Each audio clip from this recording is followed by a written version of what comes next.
All right, guys, welcome back to night 2 of the ROUSH Performance Esports World Tour Series here at Bathhurst for the Enduro Series. So now we're going to add a little bit of an excitement to it by doing a driver swap.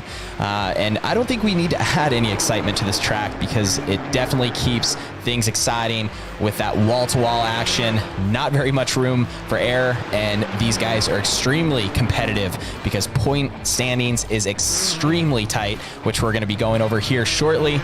Joining me in the booth tonight with race control is Harold Darner. We got Joey Atterbury, Rich Hall, Jack Roush Jr., and JP Roush. Jack's son is going to be joining us. He is quite the enthusiast here, and he might take my job. He does a great job, so excited to have you guys on tonight, and thank you guys so much for tuning in right here on the official ROUSH Performance Esports channel here at Bathurst. We're going to go quickly over to the National Anthem.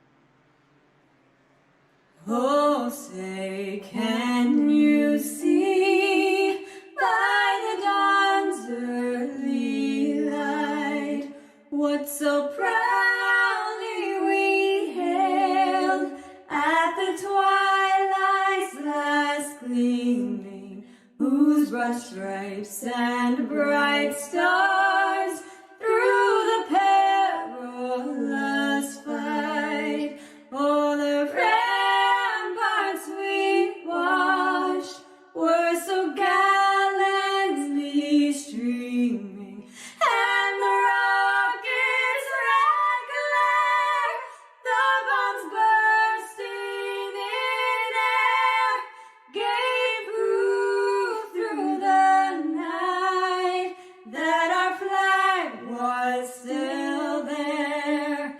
Oh, say does that star-spangled banner yet wave o'er the land of the free and the home of the brave?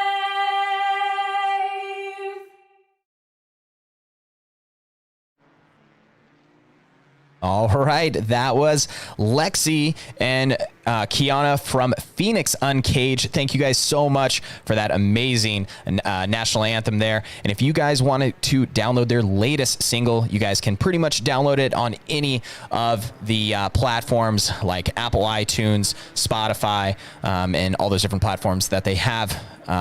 You can download their new one, Phoenix Uncaged. All right, Joey Atterbury, tell us a little bit about Bathurst if they weren't able to catch the action last night. Yeah, well, you kind of described it a little bit earlier. Bathurst is up and down a mountain, dancing with some concrete walls. We are located in South Wales, Australia, and it is a 23-turn circuit, 3.86 miles at 6.21 kilometers. And these cars are going to be reaching about 180 miles an hour as they approach the chase down there at turn 21. We might see some bump drafting. We might see some trains of 3, 4, 5 cars down there. This is going to be a very fast racetrack. And let me tell you guys, it gets really narrow up at the top up there. That's for sure. And you said coming down to turn 21, that's if you get there. And we saw it last night. I mean, it looks tight looking at it visually, but then you start to throw cars in the mix. It gets really small really quick. Yeah, you're right. This is really a single lane racetrack from about turn 2 all the way till you get out of the elbow there, which is, I believe, turn 19, turn 18, turn 19 somewhere. Yeah. And, you know, if you don't leave enough room and the car in front taps the wall, you might have to take evasive action and get collected yourself. So these guys are going to have to be very careful out there. Definitely. All right, JP, what's going on? Well, I just went to Taekwondo today, and this weekend, I'm going to go-kart racing, and I'm really looking forward to it because I haven't gotten to go there in weeks. Nice. And, yeah, my little brother Chevin, he actually recently had a birthday. How old did Chevin turn? 8. Happy birthday, Chevin. You know, he missed the happy birthday song yesterday. Joey, Rich, and Harold and myself, we sang happy birthday to someone on the other race. It wasn't the greatest, JP. I might need to go to some singing lessons. We were asked to stop singing, otherwise we would lose our entire viewership. Come on, guys. You're underselling it. You're underselling it. That's funny.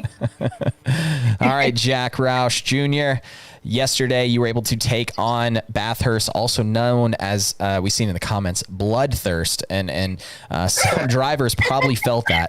Why don't you tell us a little bit about your experience? I can understand that comment. That's pretty much how my race went. Got collected in quite a few crashes. It's a very treacherous track. I wouldn't feel as positive if it was a real race, and it bent up the metal in real life. But it's an awesome track. Glad that I've had the chance to learn it and have all these people participating. Lots of fun. Oh, definitely. And we have a very tight Enduro Series points standings right now. We're going to go ahead and go down the list here. We have Paul Darling and Matt Christie from Grid Life iRacers taking up that first position. Second place, Christian Shimshak and Kenny Murillo out of Murillo Racing with 166 points. So just 4 points behind that first place car there. Third place, Miguel El Crudo and Miguel Antonio El Crudo, the father-son duo from Delta Motorsports in the 007, taking up that third place. Fourth place, Ted Lowendick and Stacy Kyle Dunnigan from TNS Racing, and then rounding up that top 5, the one and only Joey Atterbury and Rob Holland on the ROUSH Performance car. So Joey is going to spend the first half here in the booth with us, and then he's going to head to the mountain, and all we can say is best of luck to you there. But let's see here. Grid from the Continental Tire gridding is official. It is up. Let's see here. All right. It looks like our poll winner, so the ROUSH Performance Supercharger Award, goes to Paul Darling with a 157.4, following by Ted. Guys. Yeah. I'm just going to say right now, that is a fast lap around this place. You know what? It's funny because I said that. Weeks now, and most of these guys, the fastest they'll ever get is about a 2-minute lap around this place. And the really fast guys are down in the 59s, and then they dip down into the 58s, and here Paul throws down a 57.4. That's hauling the mail around this place. That is unbelievable. No, that's getting it. I said it without even realizing what time I actually said. But yeah, going back to that's extremely fast. But Ted Lowendick with a 159.5. Wow, just almost a 2-second spread there, just from first to second. So Paul he's ready to make his stand here. Rob Holland with a 159.5. Brian Richardson in 4th. Kyle Payton 5th. 6th, Jeff Altenberg. 7th, Trent Brown. 8th, Evan Smith. Going to the next row, 9th, Steve Luca. Kenny Kibbe. Jack Roush Jr. Oh, that can't be. No, I'm just loaded in to watch it. No, yeah. And Brian McRae. So that's the official grid there as the cars are pulling off.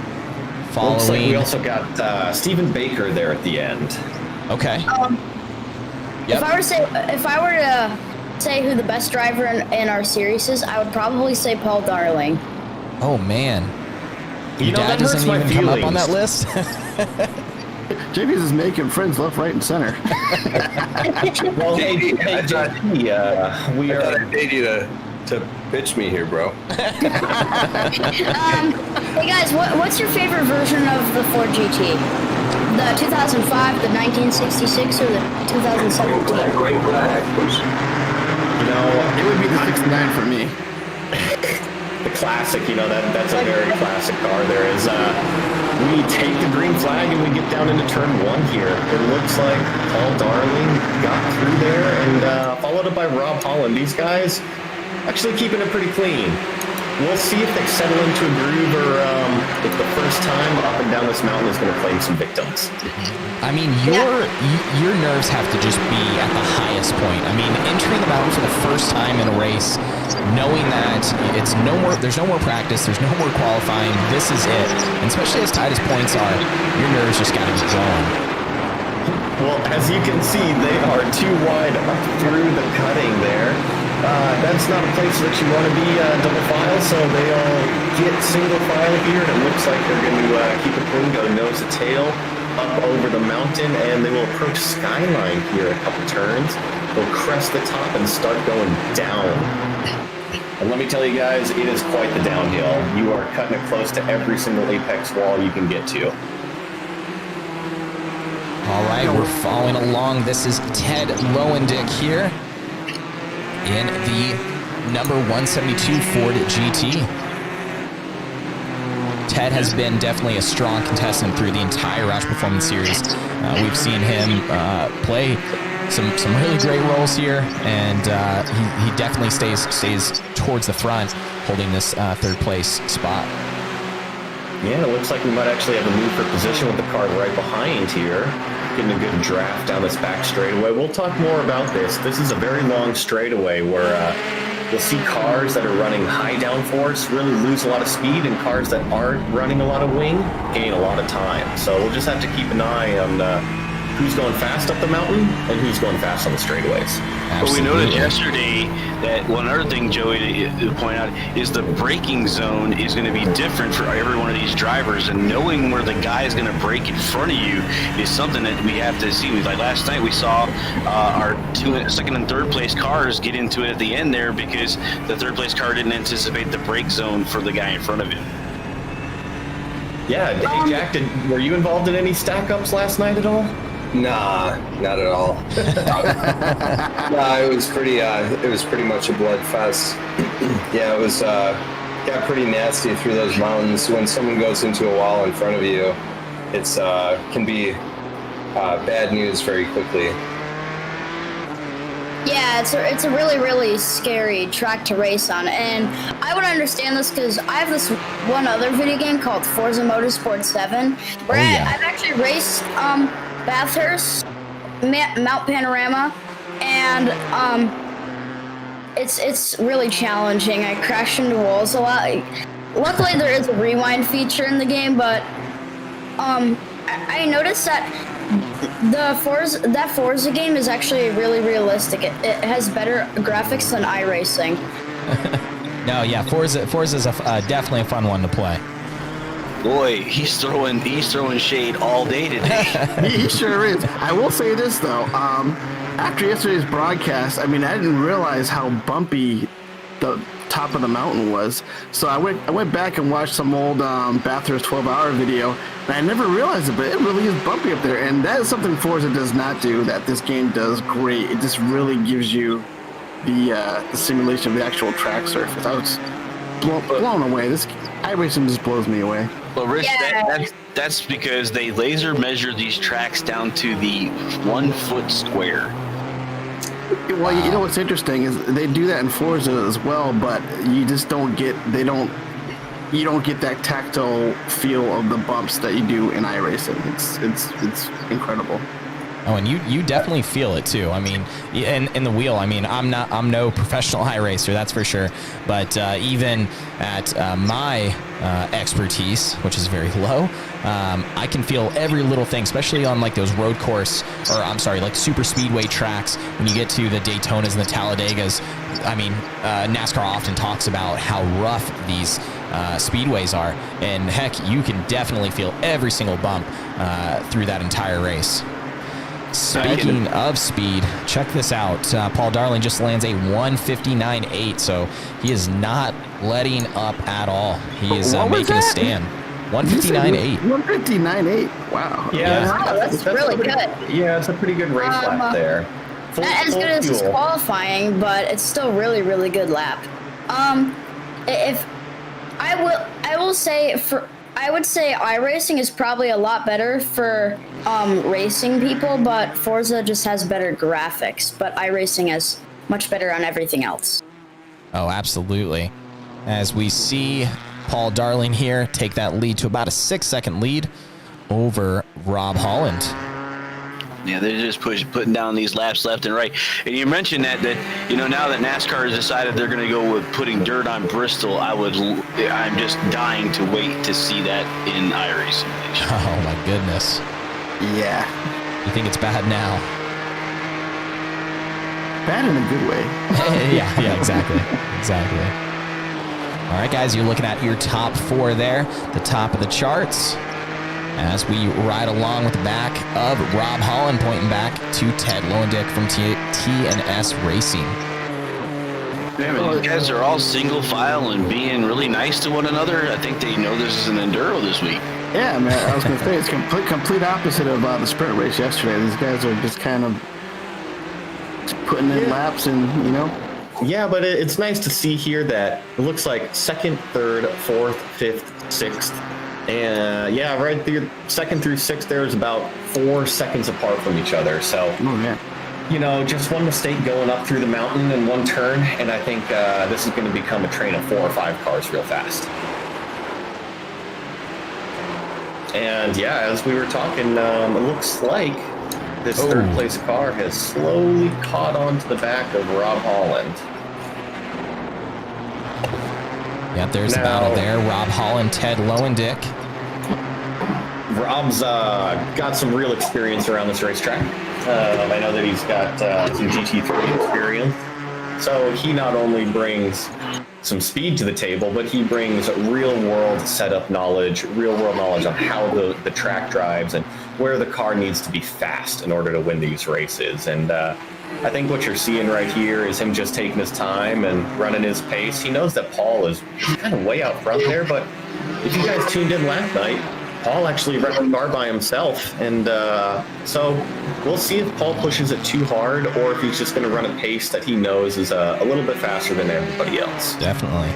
And not that you're trying to jinx him or anything. Yeah, don't jinx him. Here's that top speed run, guys, that you're seeing coming down the hill here into, what do we say, turn 21. Yeah, I think we should see about 175, maybe 176 by themselves. It's like about 175 there for Rob. That is some really great speed. I looked up what the 4GT's top speed is, and it could go 0 to 60 in 3 seconds, and it could go to 216, which is really, really fast, and could compete with really, really fast supercars and hypercars. So the new 4GT is a really impressive vehicle. Oh, yeah, JP, a little bit of a wreck here earlier. I think you need to. Yeah, you need to tell your grandpa to give you a ride in his. Yeah, I already asked him. I already asked him, and he said we could really just take it out whenever we want to take it out. Oh man, there you go, buddy. The original 4GT from the 60s, I know that one can go 212, and that's like barely slower than the one now, which is really, really crazy that a 60s car was able to go that fast. Really impressive. That's very impressive to think of the modern technology that we have today in engineering experience. But wow, back in '66, being able to do that speed, that must have been quite the ride. Yeah. We had one of those. We had one of those brake zone issues. If you want to jump into my camera here. All right, guys, and if you haven't seen it, we're jumping over to the Herald cam. This is something that we added last race, so we can kind of catch all the replay action as we're just leaving the cockpit of Paul Darling, hopping over to the Herald cam. All right, and we were talking about those braking points earlier. You just can't feel it out. And gave Brian McRae a little push there from that Zero Racing Shoes 4GT. That's tough. All right, jumping to that blimp cam there, really showing that spread, going to a 9-second lead over second place Rob Holland, followed by Ted Lowendick. Fourth place, Brian Richardson. Fifth, Kyle Pate. Man, I was just looking at the end car just going down on the downhill section and how narrow and how steep that is. It's just, wow.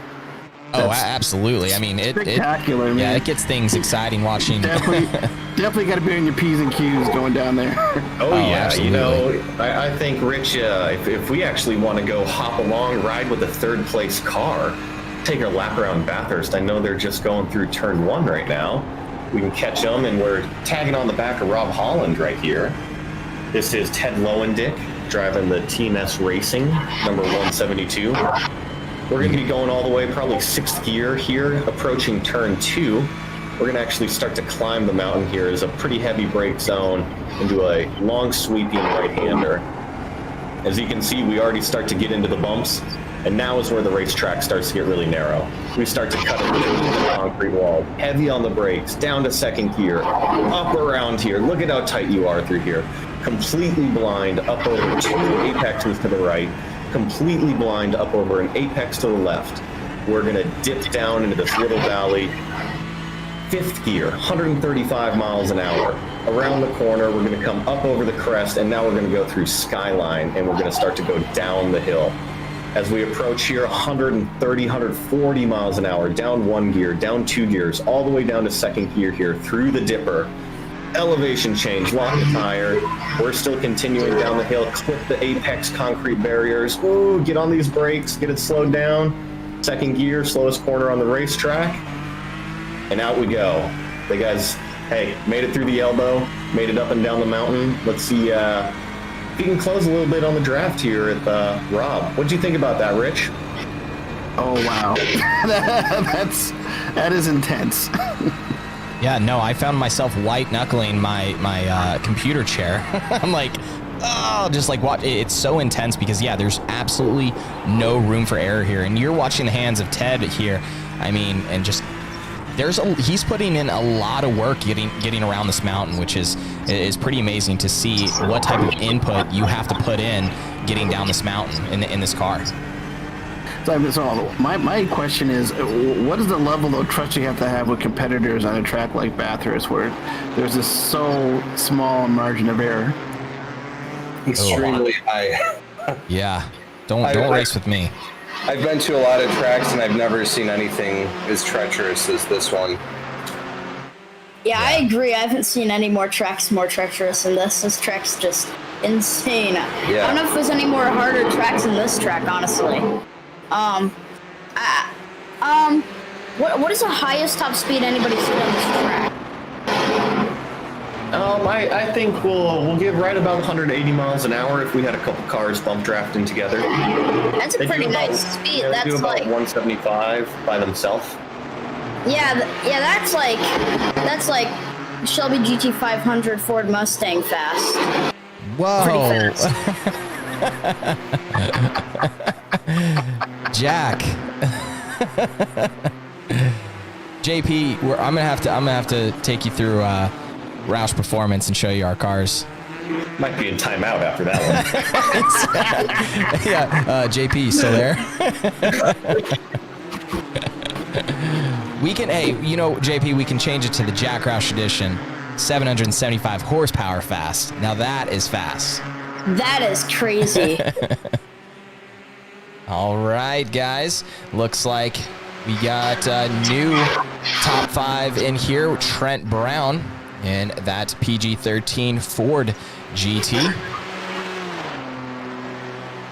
I'm digging that paint scheme there. Nice little subtle purple there. Definitely. It actually looks like our 5th place car. I'm sorry, our 4th place car has caught onto the back of this fight between Rob and Ted. All right, let's jump over to Brian Richardson here. Yeah, looks like we got that line there. Setting up, getting ready to head into the mountain. Now, one thing that I was noticing is, even though that we're broadcasting up here and I'm commentating, I'm watching how this race is developing and taking data from other cars that I can see. And I see Ted's top speed, and I see Rob's top speed. And you look at Ted up and down the mountain, and he's able to hang on to the back of Rob. And you wonder why. And I think Ted is running a little bit more downforce than what Rob is running. And that's allowing him to stay closed up through these tighter turns and these tighter sections. Now, that might sound great while you're faster through the majority of the racetrack, but where you usually do your passes at the end of the long straightaway.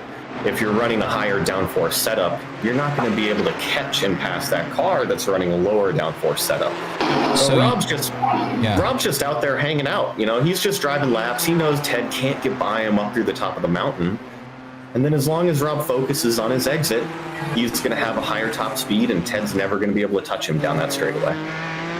Check out this gearbox cam here coming down the mountain here as Ted hunts Rob down. I mean, you got to be putting that splitter to work here. Yeah, I have ours pretty slammed low. Yeah, that battle for second is pretty interesting. It's almost like they're kind of waiting to see who's the first one to make a mistake. And that, I mean, that very well is a good strategy in this Enduro series here. As you see, though, Rob pulls away down the straightaway, and then Ted closes it right back up in the brake zone. In the brake zone. But he's too far away to make a move. You know, and he's going to get right up close to the back of him here, too. But, once again, no real spot for him to make a move. He could try to get real aggressive here into turn one. He's feeling it, definitely. Yeah, he is. Looks like He wants to get by Rob.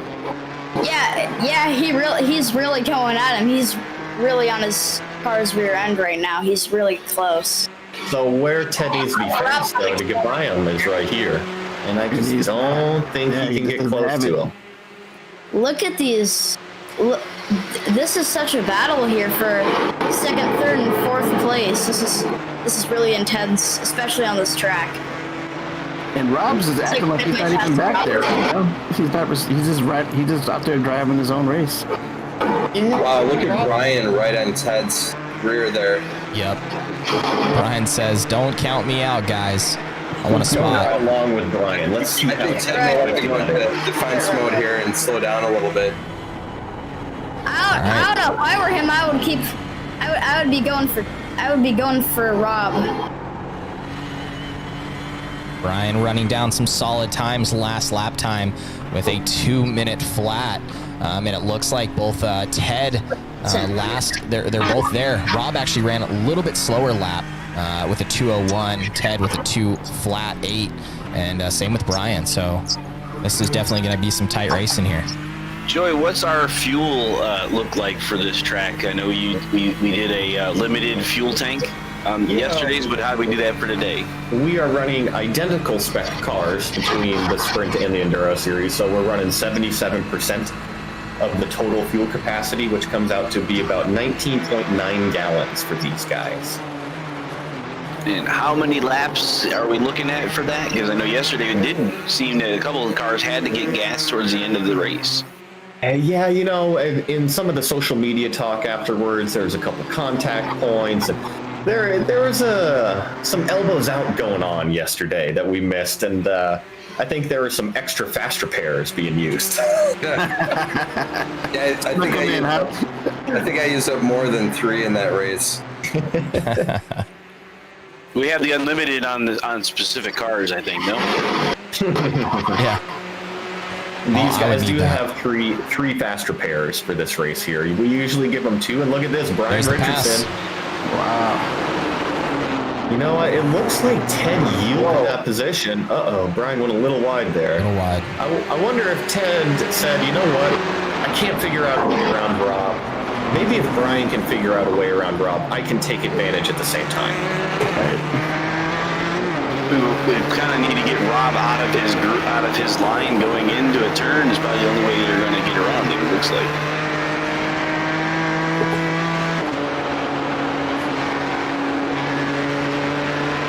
JP, it looks like you have a fan out there on Facebook. Alex Verfinski says, so awesome to have JP in the booth. You're gonna have to sign autographs after this. Tell myself thanks. You can tell him he's listening. Maybe. Alex, you there? All right. All right, guys, we are going to go to a quick commercial break. And if you just now tuning in, you're watching on the ROUSH Performance Esports page, the World Tour Series Round 5 here at Bathhurst. And we will be back in just a moment. Hey, Jack.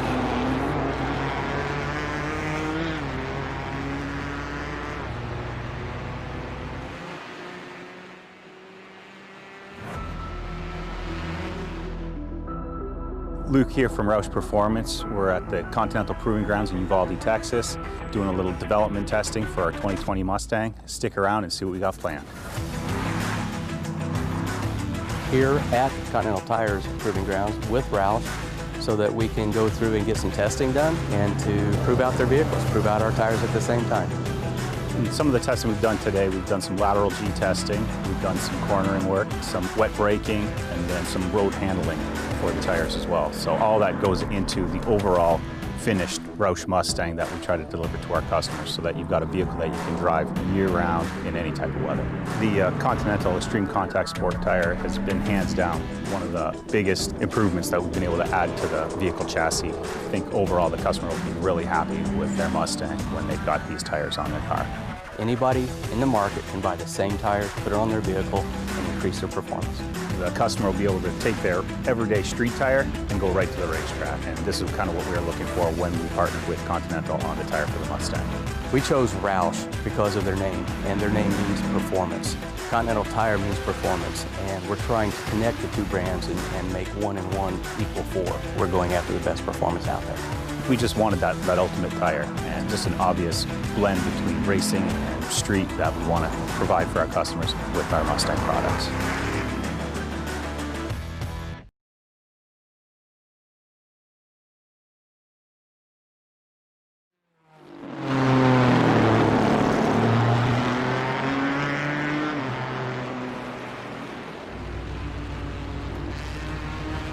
All right, back to the live action.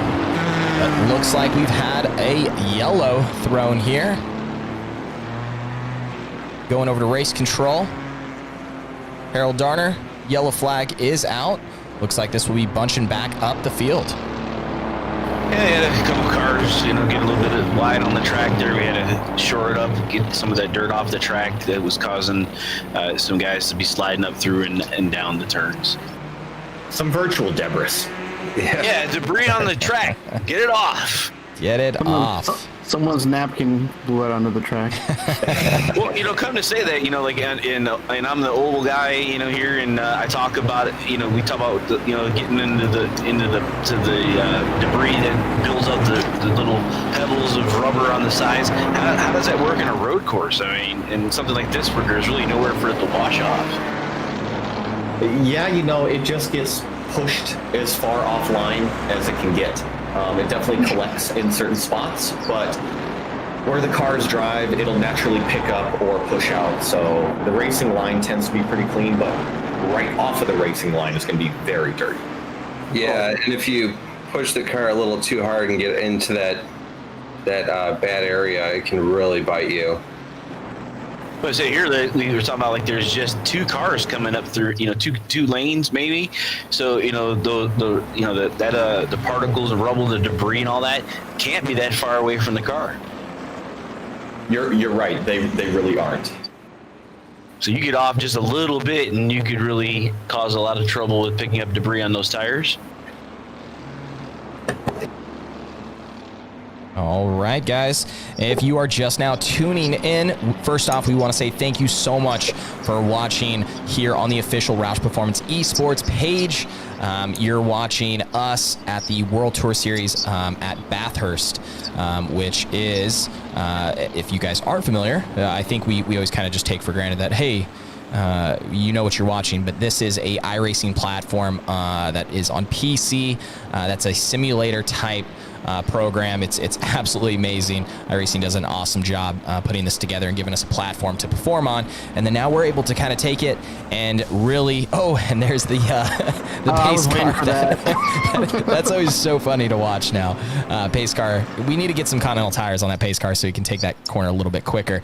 But no, we want to thank you guys. I kind of seen in the comment section here, people are just are excited about this, and that's really what we want to hear back from you. So if you guys want to help us out, all we ask is hit that like button, comment, interact with us, ask us questions, and definitely share this to your friends. Tell them all about what's going on over here on the ROUSH Performance Esports page, because we like to keep things exciting. There's some huge prizes from our partners from Continental Tire and Haggerty. I mean, this series that we've had going on with the Sprint Series and the Enduro Series is an absolute blast. But it won't be a blast without you guys. So first off, thank you for joining us tonight. And if you would, hit that like button, hit the share button, tell your friends what's going on. And again, thank you so much. Yeah, guys, and this is a little bit of a different race than we usually run in the Enduros. Usually the green stays out pretty long for these guys, but this is an early yellow, which they've never had before, and we'll see if this tosses up some strategy. I know that Matt Christie and Paul Darling like to play different strategy. Let's see who's coming. And the fake. Nope.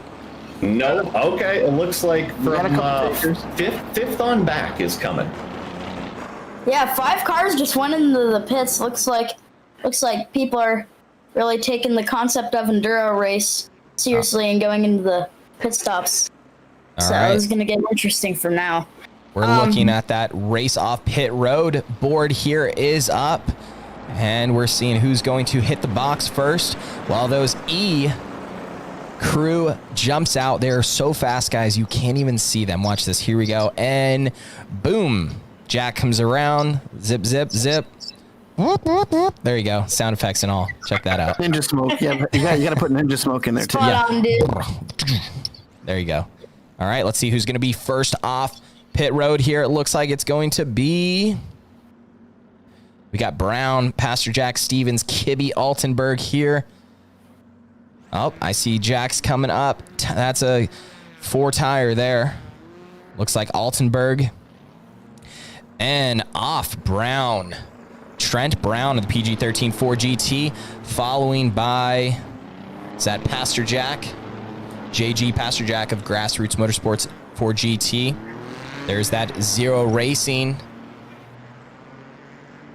of, looks like we had a swap to Austin Lawrence. We're seeing Austin Lawrence in there. Austin was one of our top runners there last night. Put on a heck of a show, and he has teamed up with Brian McRae at Zero Racing to put down some laps here on the Enduro Series. You know, I think Brian McRae was listening to you last night when you said that you were wanting to race with one of these drivers, and you would just do a few laps and put the car in the pits. It did, absolutely. That would be my strategy. I'd work with like Joey, and I'd just do 2 laps and say, "All right, Joey, here's the keys." Yeah. Have at it. Not me. I don't even think I could set you up for that. But no, that Zero Racing shoes 4GT is looking really good, and shout out to those guys, for Brian and Austin. Looks like Austin's going to try to take this thing, bring it up a little bit, but that is zeroracing.com if you guys are looking for sim racing shoes. And they're not just for that. You can go get groceries, you can go work out in them, lounge around the house, but actually Harold can kind of talk to it. Harold ordered him a pair at zeroracing.com. Harold, why don't you tell us a little bit about them? Well, you know, I was telling the guys yesterday that I have the hydraulic pedals that are really stiff pedals that the racing with a G29 set that I had, you know, in socks doesn't work with those hydraulic pedals. You need to be able to push harder and not worry about hurting your feet, but also you got to be able to feel it. You need to feel, and the Zero Racing shoes allow us to continue to feel the pedal like you would in socks. It's not much more. I think I said yesterday, it felt a lot like when I was in high school, I did some wrestling, and it felt a lot like the wrestling shoes. Very lightweight, but you had something there to protect your foot. It was actually awesome. Really good. I applaud those guys over there at Zero Shoes. All right, well, you heard it, guys. If you are looking for a sim shoe, head over to zeroracing.com, and good luck to Austin Bryan in that 100 Ford GT. Yeah, it looks like Paul in the lead is getting a little too close to that pace car. He might make that Mustang crash. He's all over that bumper.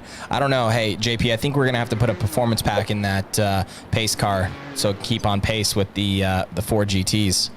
Yeah, Right. I think I see a little bit of black paint on the rear bumper of that Mustang. Because the Mustang isn't as fast as the 4GT, but Mustangs are so fast though. Oh, we'll get it there. it's beyond fast. Mustangs are fast, but Ford GTs are beyond fast. Oh, absolutely. All right, lights are still on here. Looks like we're going to round out another lap here. Guys, we have an hour and 30 minutes left of racing, and we're going to go back green here, watch a few laps go down as these cars are packed back up, and then we're going to go to a quick break. The broadcast will stay live, but the announcers will be taking a quick break, and then we're going to be coming back to the action and checking out basically the last 45 minutes of the race. So we'll be calling it. So there'll be a brief break here, but you guys will still be able to watch the race. And if you guys have any questions during that, please message us on either platform.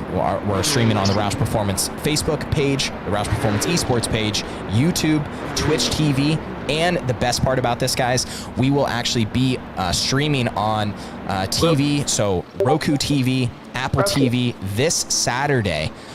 So we'll give you a little bit more details, but you'll be able to actually watch this race then, and we'll give you a little bit more details once we come back to the break.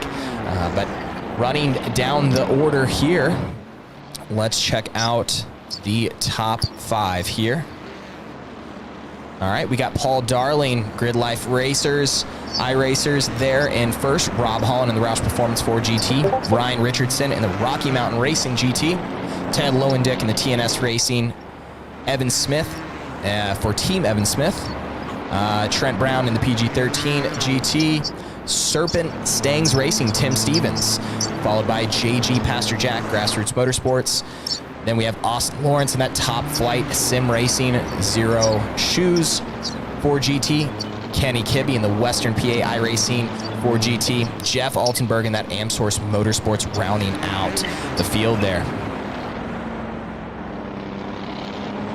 You know, one thing I want to mention here, watching Rob race against those guys, to drive and have people breathing down your neck and to keep your composure and wear them out really is something that's tough to do. And Rob did an excellent job there.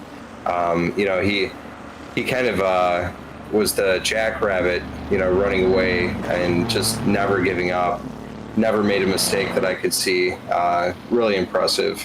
Oh, absolutely. He's definitely one of the drivers to always kind of keep the camera on. I mean, such a professional racer. I mean, you could really see the real motorsports driving side of him come out. And as Joey had mentioned, he's been to these tracks. So, I mean, there's possibly an advantage to actually running these tracks in real life. Obviously, as Harold was saying, because of the scanning that they do. I mean, every little bump, every little corner is just about dead on. All right, guys. Looks like the lights are off on the pace car. Yeah, they're going to be coming down to take the green flag this time. I know that catch this restart here, maybe a lap, and then I'm actually going to have to go get in my virtual race car. Don't worry, Trevor, I got my hole cut out of the sock for my big toe. Perfect. You know, right. I've got my NACA ducks with the heat guns hooked up to give me that real life simulation heat feel. You know, and the only thing I'm missing is that margarita drink bottle. Yeah. All right, guys, here we go. Well, you know, I'm curious, see if any of these new guys that hopped in, if they're going to be a little bit more aggressive than the starting drivers. I think we saw that Paul has incredible pace on the field, and it really stacks up from second through the rest of the field. And green, green, green, green, green. Here we go, crossing the stripe, as Paul Darling leads us back into racing here. And I think one car really is to watch here, and it was just because of what we seen yesterday, was Austin Lawrence. I think we're going to see Austin Lawrence bring up the field pretty quick here. He's quite the talented driver, and he showed us yesterday at the Sprint Series race. Definitely, yeah. I think we saw a couple driver swaps. You know, we'll see if they get right after it, if they take a lap or two to warm up to this mountain. Still a long race, guys. All right, there's close, tight racing here with Ted and Brian. You know, we noticed one thing about the enduro racing. I thought we've been seeing the grid life iRacers. I thought we've been seeing Matt doing the qualifying and beginning stage and then Paul finishing. So I wonder how they're doing that today. Seems a little bit different. Yeah, you know, talking with Matt, I'm going to give him a hard time right here because I think he should be qualifying and out there running the front half of these races. He needs to get out there, show that he's got the speed. I know that he's got the speed. He puts in the practice times. He's always at the front of the sheets there in practice. And I think time for Matt to step up maybe next race at Nürburgring, and let's see what you got, bud. All right, Joey, there's this top speed run here. What's up, JP? Hey Joey, what in your opinion is the most amazing track you've ever raced on? Most amazing track I've ever raced on? That's a good question. You know, there's a lot of different categories of track between like historical ones that just mean a lot and ones that drive really nicely. Here in North America, I have a top 5 really, but one that comes to mind is VIR. I love Virginia International Raceway. It's a fantastic place. Road America is another one. I think between those two, you can't go wrong. Yeah, Road America's awesome. I've been there. It's such a great track. Oh yeah, I've hung out with you there, dude. That's a good track. I know you have. Well, hey JP, I'm gonna have to take off here. Thank you for coming out and providing us this wealth of information, and keep on commentating, dude. I'll catch you guys later, and I hope you have a good time the rest of the night here in this commentary booth. Hey, Joey, one more thing before you leave. Yeah, definitely. Are you gonna race? One more thing. Yes, Matt Christie says he's going to take you out in the comment section. He just posted on ROUSH Performance Esports. He says he's coming after you. Oh, well, last time I checked, I think Matt's got a lot more to lose than I do. I'm just kidding. I'm just kidding. Just throw him a black flag right now. Yeah, I mean, Jack isn't bad. All right, guys. You shouldn't say stuff like that that can be recorded by Race Control, you know? Yeah, that's true. Gotta keep it down. You didn't hear that. All right, boys. Well, enjoy the rest of the night, and we'll try to make it exciting out there. All right, good luck, Joey. See ya. We'll keep the camera off you. Yeah. You know, this great thing, though, is like I mentioned yesterday, so if those fans that weren't watching us last night, Joey and Jack and these guys, they put on practices throughout the week. So all you got to do is, if you're on an iRacing account, look for the ROUSH Racing League practice sessions. They're open to anybody. I got out there in a car. I'm a go left only guy. Joey, in the fast turns here going up into the kink, got that car up and underneath me, and well, heck, we spun out. But, hey, it was a lot of fun going about 180 miles an hour on the track and mixing it up with these other ROUSH drivers. It's amazing. If you get a chance to get out here, you know, come out and join us. Absolutely. Did you guys just see what happened with Rob? No, what happened? Brian Richardson tried to make a move on him. Rob drove a wide car, pinched him off a little bit, but Brian got around him, overshot the turn, went off, and now Brian is back. Oh, man. Lost his spot and quite a bit of time. We can pull that up. We're gonna have the Herald cam go back and pick that up. That shows the risk when you make moves in racing. You got to make every second count. You know what I'm saying? I think Harold Cam deserves a sounder. We gotta do a sounder for Harold Cam. The Herald cam. We're ready to go on in there. I got Mom Brian and ready to go. Now Ted is really throwing some pressure onto Rob.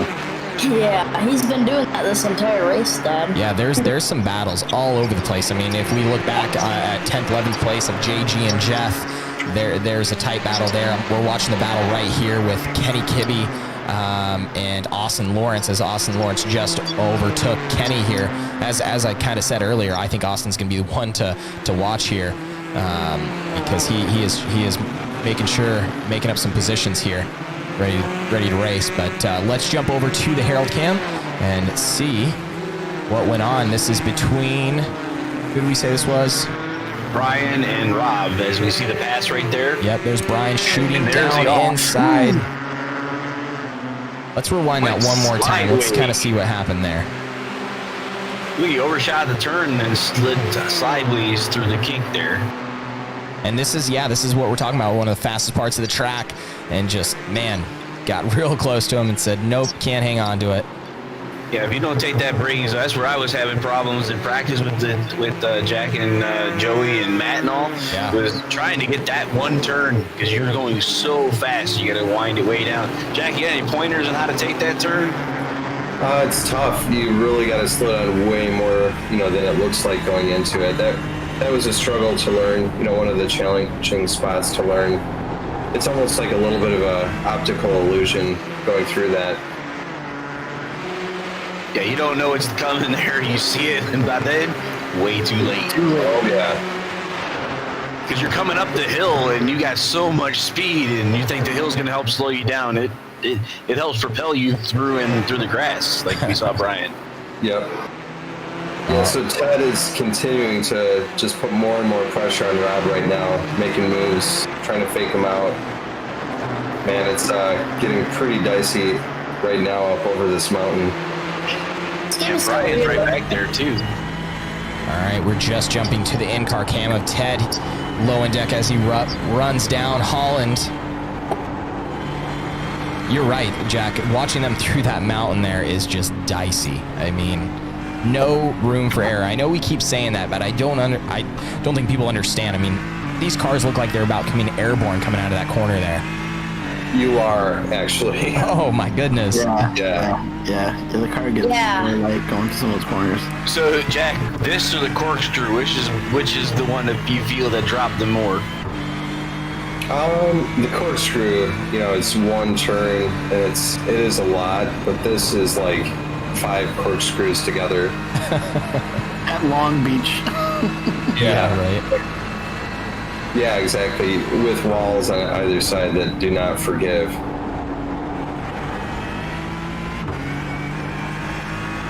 All right, guys. You're looking at the top 5. Paul Darling, Rob Holland, Ted Lowendick, Brian Richardson, and Trent Brown.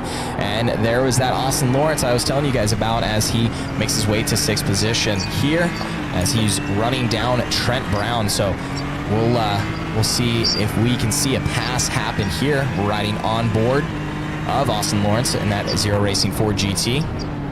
Coming down into 1. May I ask, where in the world is Paul Darling? Paul Darling is in another world right now. He is about 9.6 seconds ahead of our 2nd place driver, Rob Holland. Hearing JP say that, I just remember like is Paul Darling the new Carmen Sandiego? Where in the world is Paul Darling? Yeah, that was terrible. Paul's grabbing a Foster's over at concessions. Yeah. Paul just laid down a 59 flat. Wow. Wow. I mean, that's something that you see during practice and qualifying, really pushing it. You don't typically see a race lap that aggressive, but I mean, Paul he's found something else. But it's 2 whole seconds slower than what his qualifying speed was. So the rest of these guys are doing the same thing. It's just he is so much faster. Right.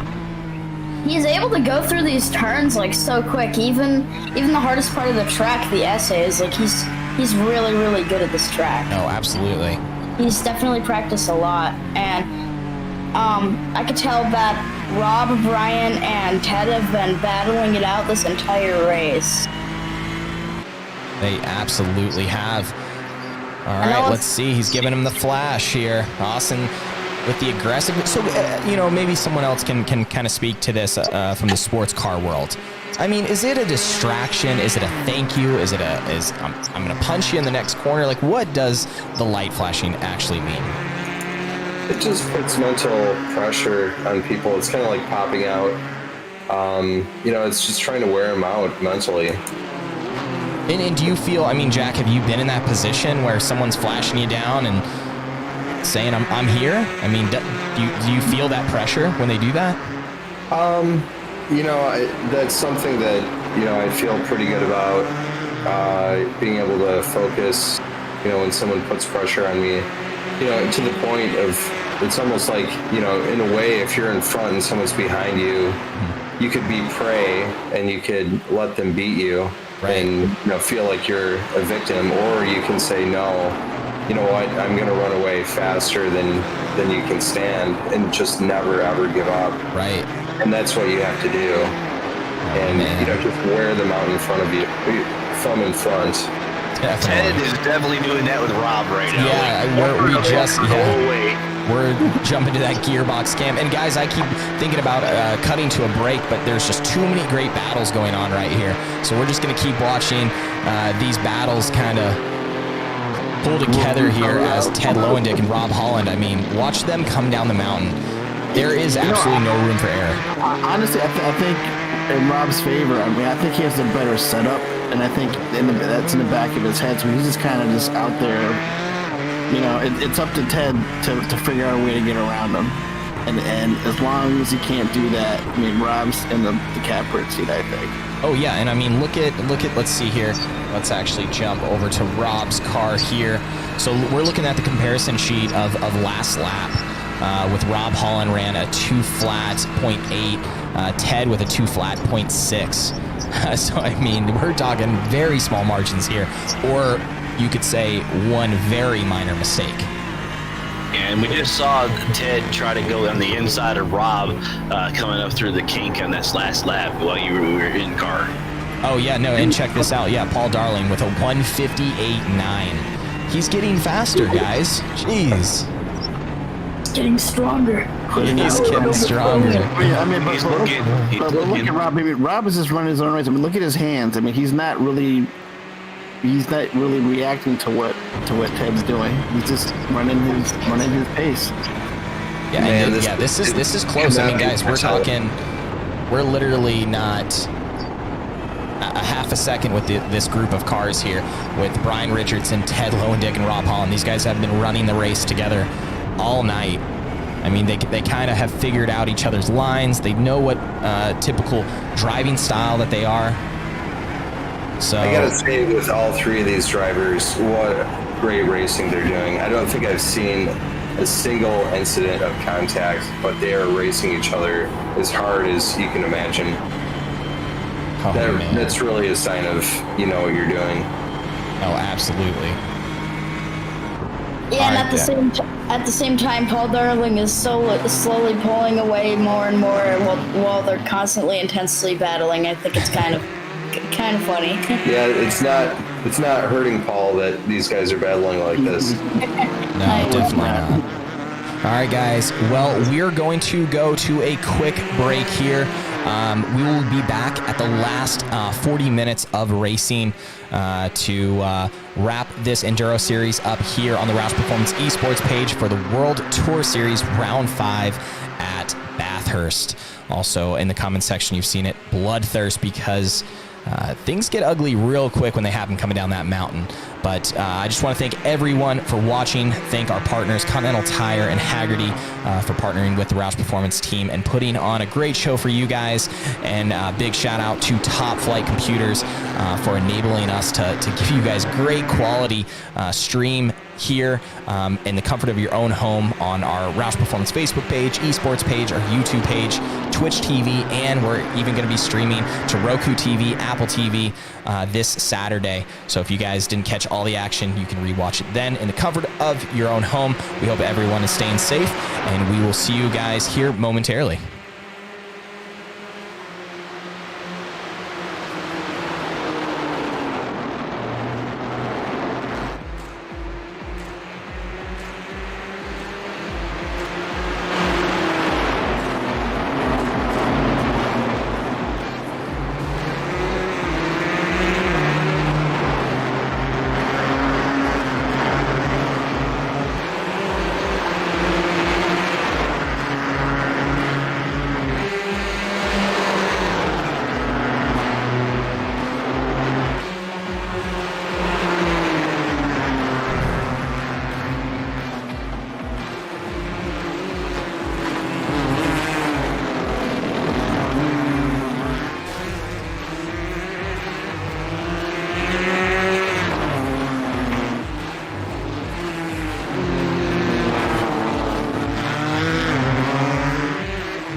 guys, we are back to the action here at Bathurst. No, not really.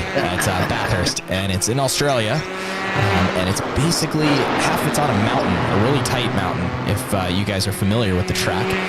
South Wales, Australia, also known as Panorama Mountain, I believe. Is that correct, guys? That is correct. And on to this, it looks like we have a new leader here, Chris Wolfson from Western PA iRacing Yellow. Then we have followed up is Austin Lawrence there in that Zero Racing Top Flight Sim 4 GT, followed by Trent Brown in the PG-13 Ford GT. We've seen that purple power heading around the track, making some noise, rounding out that top three. Joey Atterbury in the ROUSH Performance Ford GT. Top 5, Stacy Kyle Dunnigan in the TNS Racing.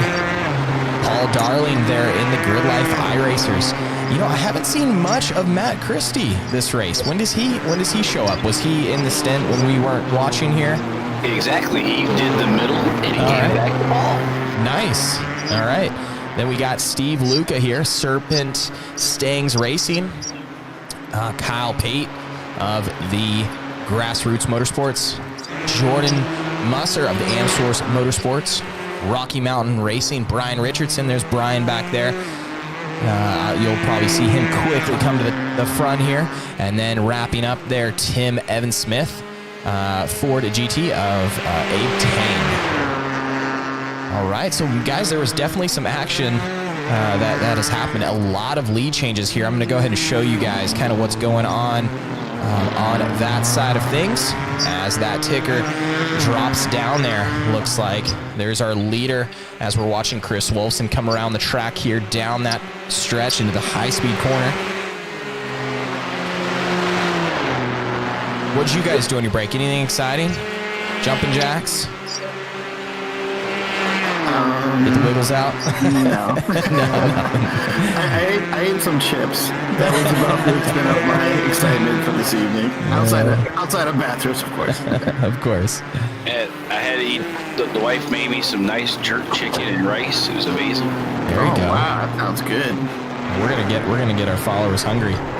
Hey, next break we do. Oh no, Austin Lawrence. What happened? Let's get that Herald cam to check it out. Oh my goodness. Oh, so close. Very close collision there from Trent Brown. Hey, we talk about him. Something happens. Oh man.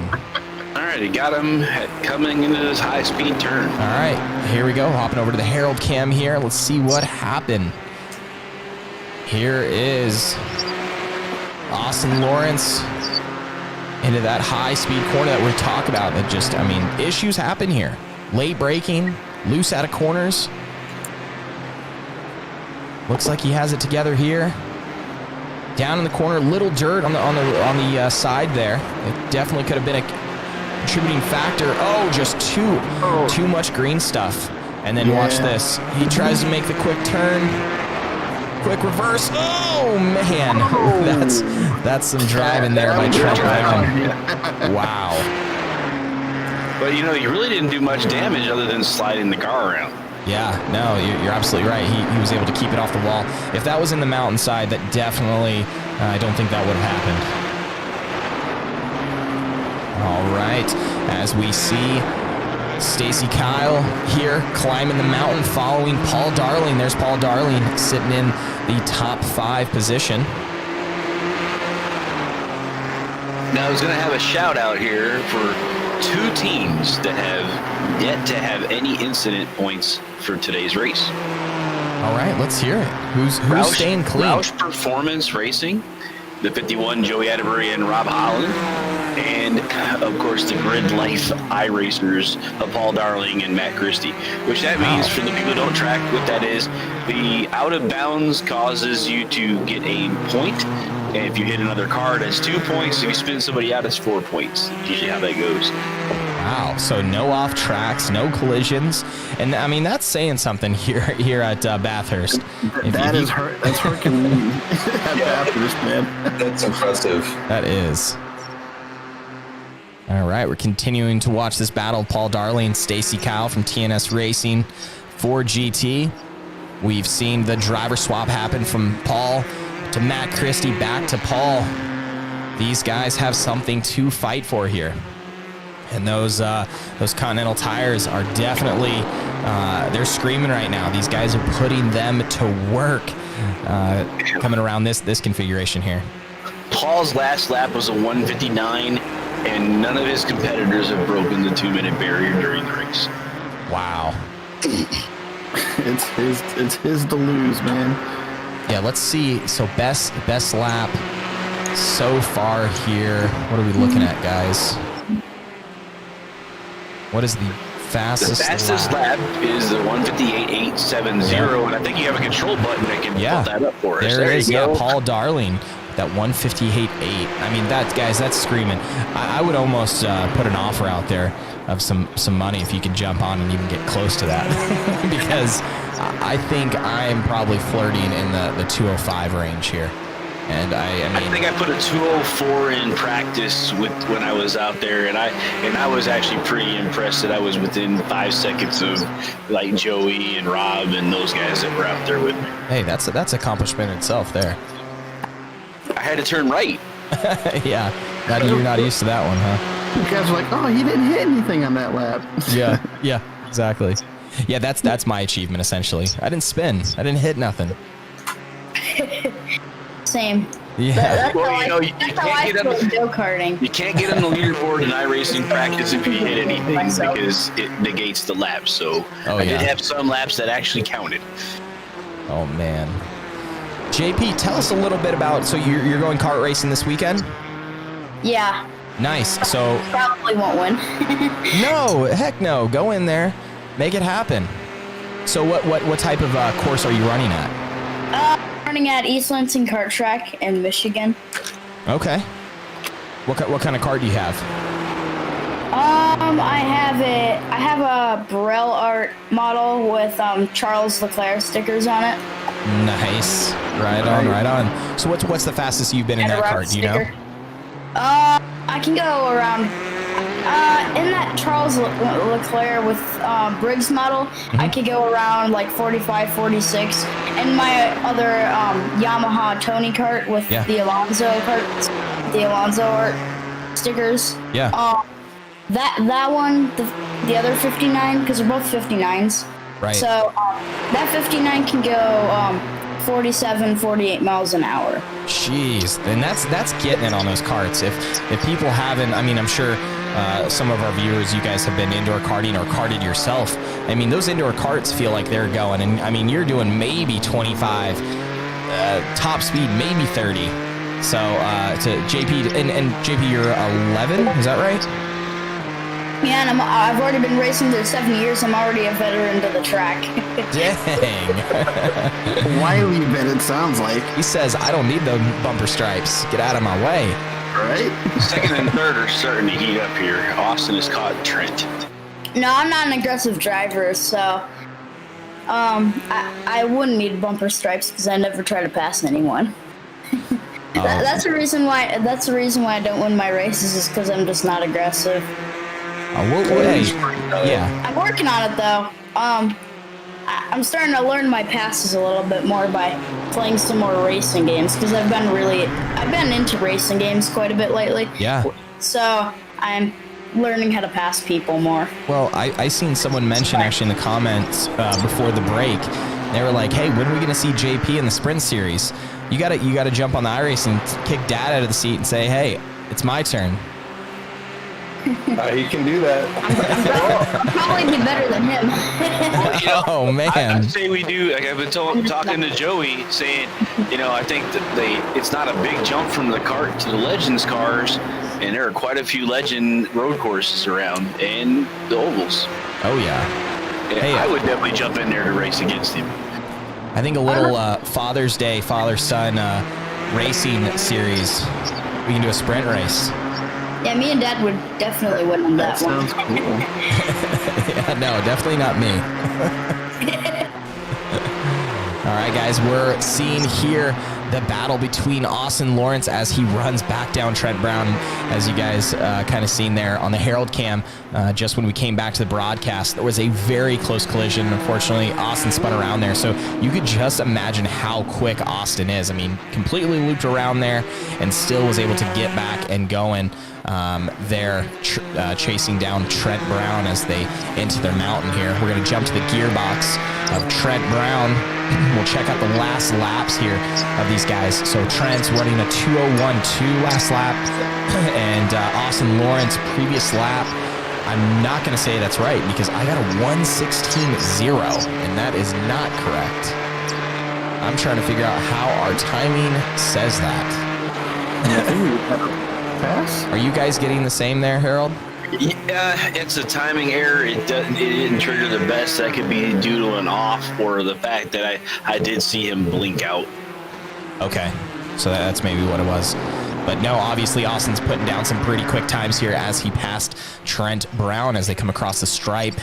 We got 27 minutes left of racing, guys, and you're watching the ROUSH Performance World Tour Series Round 5 here at Bathurst on the official ROUSH Performance esports page. And we want to thank you guys for watching and hanging out with us tonight on this Thursday afternoon.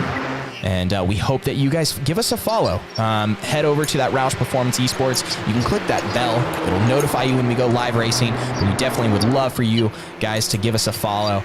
And tell us where you're from. If you're jumping on here and you're trying to see what's going on, see who you're rooting for, put it in the comment section below. And then also a special shout out to Continental Tire and Haggerty. Speaking of Haggerty, I think most of these guys need that HPD track day insurance from Haggerty. So because there's been some slip ups here. All right, here is Joey Atterbury in battle of Paul Darling. Matt Christie is jumping on Facebook going, you need to focus on Joey here. And yeah, we're seeing it, guys. We're seeing the battle between his driving partner, Paul Darling, and Joey Atterbury. Joey's leading there in the 51 ROUSH Performance Motorcraft 4GT, followed by Paul Darling in that Novastar 4GT. This is some tight racing. Paul just laid down a 1:59.2. Oh, yeah. That's tough, man. That is very tough. But Joey's going to make that car as wide as he possibly can. You know Joey. He absolutely will. And he understands. I mean, Joey's extremely fair, and he knows the points are going on. But at the same point, it's racing. And Joey knows that. And he has it in his blood. And you're absolutely right. That car is going to go from 1 wide to 3 wide real quick. He looks pretty happy with the setup of the car, too. He's just running his race. Yeah, no, I think this is actually probably the most...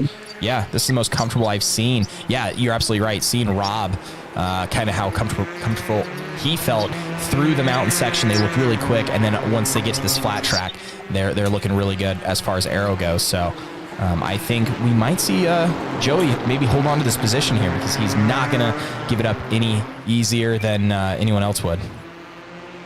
All right, he's looking to the inside. Nope. Checks up, comes back underneath. You know, Joey was in the booth with us earlier. He said from about this section all the way to the elbow is really not primed for passing because of how thin the track is. You know, only being like 1 car length on either side of Joey, and you that chance of getting into that dirty ground and messing up the car. Yep. Oh, you're looking at the inside here, though. Man, This these is really guys. Yeah, JP, what do you This think? is really intense between Joey and Paul. It is. Paul's really on him. He almost got him a second ago. But Yeah, check out that nose cam as we Joey is really good. Super tough to pass up. Yeah, he about rubbed off that Roush Fenway and Haggerty sticker on the back there. You can do it in Forza because you got the rewind. yeah, exactly. No rewind here, guys. No rewind here. All right. Yeah, we're seeing Joey very comfortable on this line, and you guys can just see here as we track this nose cam, Paul Darling. I mean, look how close these guys are coming to this wall. There is, I mean, we say it over and over again, but there's absolutely no room for error, and you see those battle scars on the wall there as Paul Darling is giving Joey as much pressure as he can. It was interesting that elbow turn they were just coming out of is pretty much a blind left turn, and you don't know where that cement area is at the very end. And there's an inside pass here. Can you make it stick? Paul, oh, that was sketchy. There it is. Ooh, There it is. There it is. I knew Paul would get him at some point. Wow. Man, it's just unbelievable. I didn't know where Paul gets that speed from. Yeah, that's I mean, I know Matt and Paul are that good, but I mean, how much do you think the factor of setup comes into this? And I'll be honest with you, I think it's huge. Yeah, I would say almost 75% is the input into this. Absolutely. I mean, obviously Paul's a top-notch driver with no question whatsoever. Like you can't get those types of times without also nailing the setup. Right. Yeah, you must have a really good setup. Like, this computer probably runs like 500 FPS at least. It's probably pretty good. I don't know how that affects it, Harold. You can probably talk on that a little bit. On the downforce, or what? I'm sorry. Oh no, I'm sorry. On like the setup of an actual computer, as far as like frame rate and stuff, is there any advantages having a higher power computer? Oh, definitely. If you have a car, if you're having only like, you only have visuals and the force feedback in the car. So if you have a lower powered graphical, you're having to take away the graphics and the reality behind you. So you might see the car, you may flicker or stutter, right? And then your inputs are delayed because of that. Okay. So yes, you're having a better computer is definitely going to help. And then some of the different equipment, like we were talking about earlier, I used to run that G29 beginner or intermediate wheel system, and now I have the hydraulic pedals, which is a huge difference because these are mechanical pedals now that are very much like a race car. Gotcha. All right, guys, we're going to go to a quick commercial break here, and we'll be back here in just a second.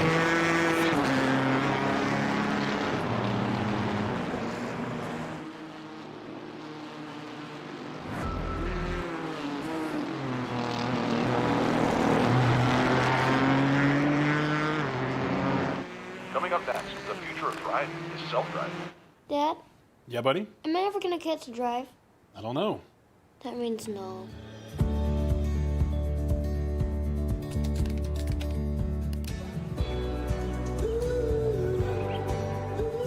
Want to sit inside? Sure. I'm going to teach you to drive in this car. How? It's ours. 10 and 2, Dad. You got it, buddy. Fueling the future. Haggerty. Let's drive together.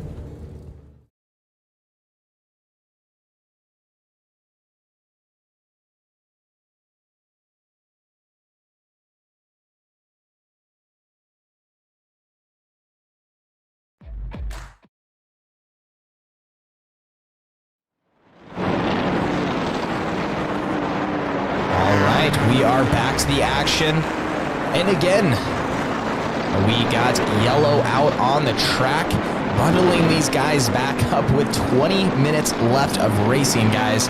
This is where the excitement comes in here on the ROUSH Performance World Tour Series, bunching these drivers back up. It looks like only 2 drivers are on this lead lap, so everyone has a shot. I mean, we got Jordan Musser here that's going to be hanging on to the field here. He's going to get a lot of pressure from behind. We've seen some really good things out of Jordan through this series and even last night, but we got some big names in here. Kyle Pate, Steve Luca, Stacy Kyle Dunnigan, Joey Atterbury taking on that top 5, Paul Darling, Trent Brown, Austin Lawrence, and Chris Wolfson. So I think one thing, this is a kind of I wouldn't say a newer name, but Chris Wolfson, he's definitely making a name for himself this race.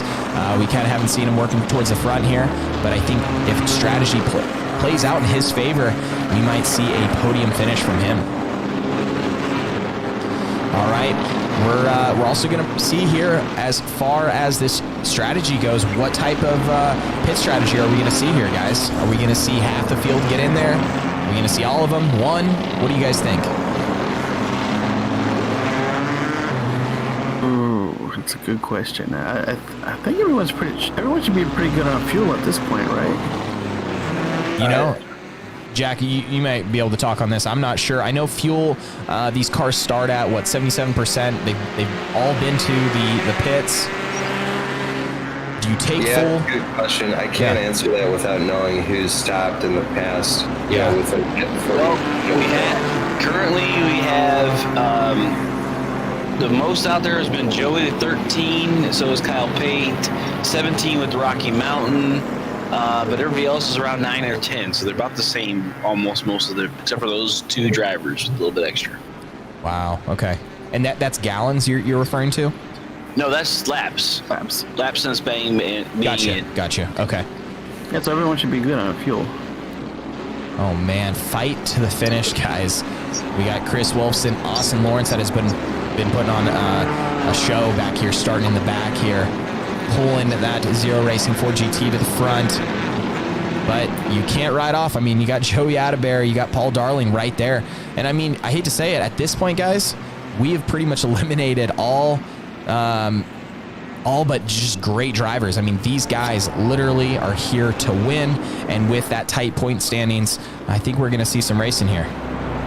Yeah, this is going to be exciting. I mean, even like the language here, you know, under caution, everybody's really tight. No one's giving an inch. Everyone, this one's for all the marbles, man. This is going to be exciting. Well, we're down to this and then the ring. Yep.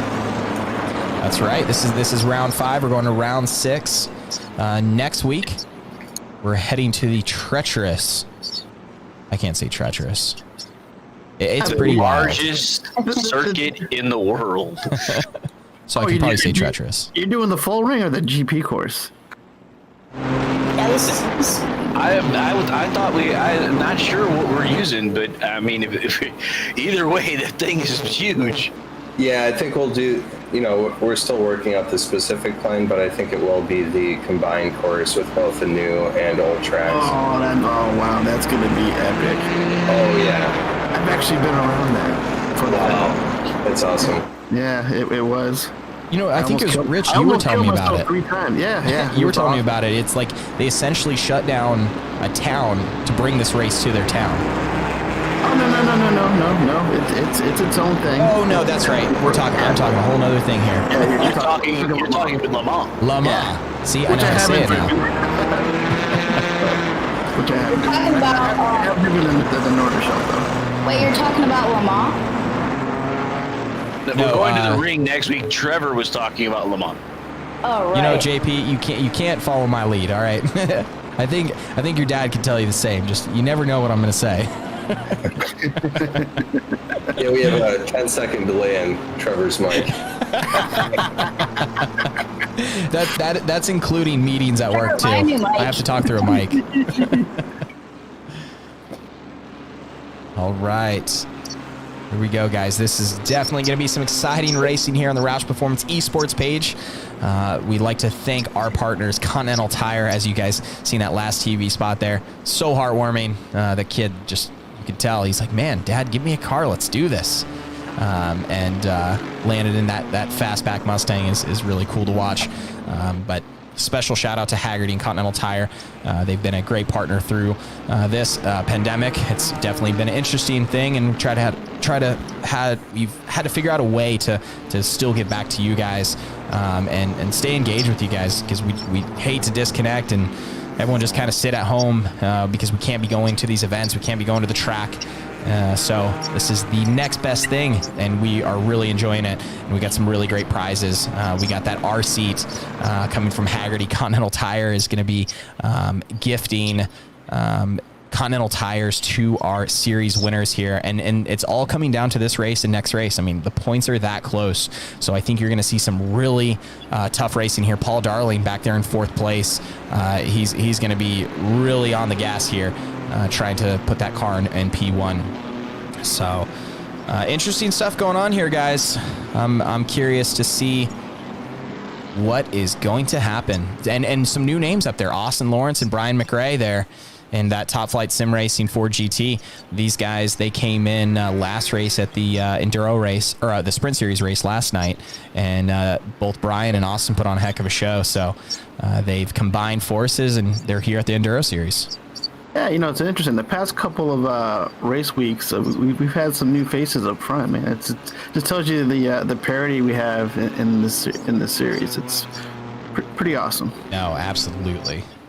I think the Zero Shoes guys got a hold of that car from yesterday and got some weight out of it and figured out how to make it go faster. 100%. Yeah, I think we're gonna have to do tech after this race. Make sure no one's speeding. Yeah. Guys, it might be those iRacing shoes. Who knows? Maybe they're using, maybe someone's using some virtual cheats. Yeah. Let's Taking check some them weight out. off the car. We'll have to check them out. Everything someone's using the Game Genie. The Game Genie. Game Genie. Oh, wow. Throwing it back. Only a few will understand what you just said. Yeah, I just aged myself there. You did. Did And you I have can't that age with myself or that without far the back. Rumble pack? Oh, man. Oh, with it, man. Come on. Only the best. These guys. All right, Matt Christie comments here on our ROUSH Performance live channel here. Team #GridLife iRacers going for back-to-back wins. He's he has confidence in his co-driver Paul Darling here. So Matt, we're definitely gonna have to get you on after the race here. Or I mean, hey, you might be spotting for him, but if you have time to come into the booth, you sure can. Jack, are we going to put a handicap on the grid iRacing guys? I mean, these guys are just like that good. It's I don't think you can make an argument to penalize people who really do a good job. So yeah, I don't think we'll be seeing that. I think everyone's just got to up their game. That's exactly. Take it to the next level. Make everyone better. Yeah, as Joey said, though, I've seen Matt almost every single practice. Matt's out there tuning on the car, and they share. I've heard Joey and Matt share ideas about the setups and stuff. So it's not like they're protecting it. Some of the iRacers will tell you that they protect their setups like it's gold, but they actually do a lot of sharing. And so there's a lot of fun getting out there and practicing with these guys. No, definitely. They are definitely putting in the work there. And let's check out that ticker coming down there and getting ready. Looks like lights will be off here on the pace car. We are 11 minutes left of racing, guys. This has turned went from enduro to sprint real quick. So we only got a few laps. Yeah, shootout is right. And I think you're going to see some really cool stuff here. All right, Matt Christie, he's currently spotting his co-driver. He says after the race he'd love to talk with us. So guys, be sure to hang around after the race. We'll try to get the winners on and a few of these drivers, and they can talk us through the bloodthirst. All right. Wow, that's a pretty cool shot, guys. Looking there from the blimp cam really shows how wild that mountain top is there. I mean, half of it's blind from trees. In Bathurst, only in Australia, right? Everything that's living there is made to kill you, including, including the racetracks. Yeah. I've seen a YouTube video of like giant spiders, and I'm like, where is that? Like, what planet is that on? It's like, oh no, it's Australia, mate. It's like, whoa. No, it's Australia, mate. I'm pretty sure Pandora was just Australia. Right, exactly. Yeah, exactly. That's why it's off on its own, out of everybody's way. Yeah, I need to make a petition for this Bathurst circuit to be called Bloodthirst Circuit. Yeah, for real. We're gonna have to do another shootout here because this has been some awesome racing. All right, guys, let's hear from the panel, guys. Who do you think is going to take the win here? Starting with Jack Roush and JP. Who do you guys think? I'm pulling for Joey. He's been my co-driver, and he can pull anything out. I wouldn't count him out here, but Paul Darling, I think he's going to be pretty hard to hold back, from what we've seen. But anything can happen, and there's a stacked field with some really great drivers here. You are absolutely right, JP. Who are you thinking as they take the green? I want Joey to win because he's Dad's co-driver, so that'd be cool. Yeah, definitely. But who's in first currently? That is Chris Wolfson there in first place on the Western PA iRacing Ford GT. As we see Austin Lawrence says, nope, I want that spot as they get ready to go into the mountain. Harold, who are you thinking is going to pull off this win? Yeah, I'm going to go with a zero shoes, Austin Lawrence. I think he's really good, and I think with Paul Darling being a little bit back in traffic here, he's going to have a little bit of a hard time catching up with him. Does he have enough time? That's the thing. Yep, absolutely. Rich, what are you thinking here? Yeah, I'm with Harold, man. I mean, once Lawrence got past for first place, I mean, it's his race to lose, and I don't. He had a big hit back, big wreck. Big wreck, guys. His entire car just flipped over. Oh man. Oh wow. I think someone's gonna need a neck brace. Oh man. Yeah. This is why this track should be called Bathurst. You are absolutely right. I spoke too soon, mate. Just for reference, I got caught in about 4 of those last night. Yeah, no, and the problem is you get caught with that in the mountain. You get these blind corners. I mean, you're thinking you're having a clean race, and wham, bam, you're in an absolute mess, and it can go from zero to mess real quick. But no, just to kind of, I think, cap on who I've kind of been pushing for Austin and Brian. I mean, they've had a solid car out there, and I've seen Austin at that Sprint Series race, what kind of race he runs. But then again, there's Paul Darling. That's, as we see here, closing that gap. I think we're going to see an awesome race between Paul Darling and Austin Lawrence. I do have this at the top of the hill. We can go through. We're going to go over to the Herald cam here. All right. Here's the Herald cam going through the mountain there. Looks like, oh man, a little push to Trent.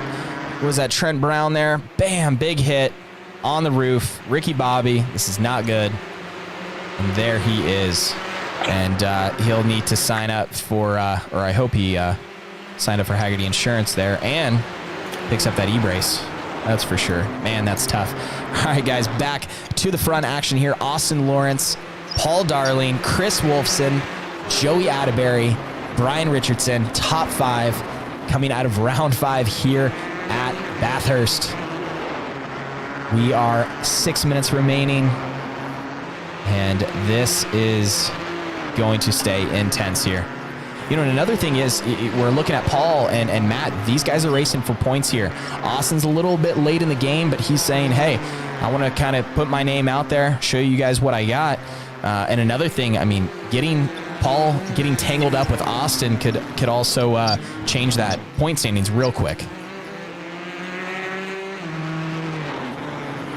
Yeah, we do know that Paul has definitely outpaced the field. He's be looking like he was for Joey, looking for a spot to pass, and will Austin give it to him? Because they haven't been racing around each other a lot. I know Joey gave Paul a lot of room because he knew how he was much faster, and they've been competitors in this for quite a bit of time. Absolutely, and we're riding on board here with Paul Darling.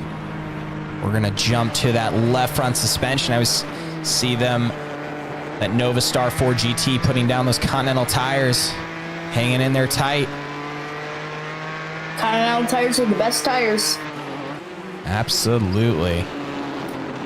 All right, here we go. This is the racing that we have been waiting for all night. Oh boy, it's getting. This can get hairy real quick here, guys. So we have this 3 laps left to go based on the time. So yep, 440, 3 laps left. Looking to the inside there, and that's what you'd be looking for. You're trying to pad your. There we go. And you want to do it in a safe spot. That's the spot to do it. Yep, and I think that was just perfectly executed. Absolutely. Yeah, that was the opening Paul was looking for. And also, Rich, I noticed you sound a lot like your brother Mike. No, I'm the older one. He sounds a lot like. He sounds like. I knew you were gonna say. All right, guys, check out this battle here. Brian Richardson, Jordan Musser, battling through the mountain here. A little bit of rub there on the front bumper, the Musser's Ford GT.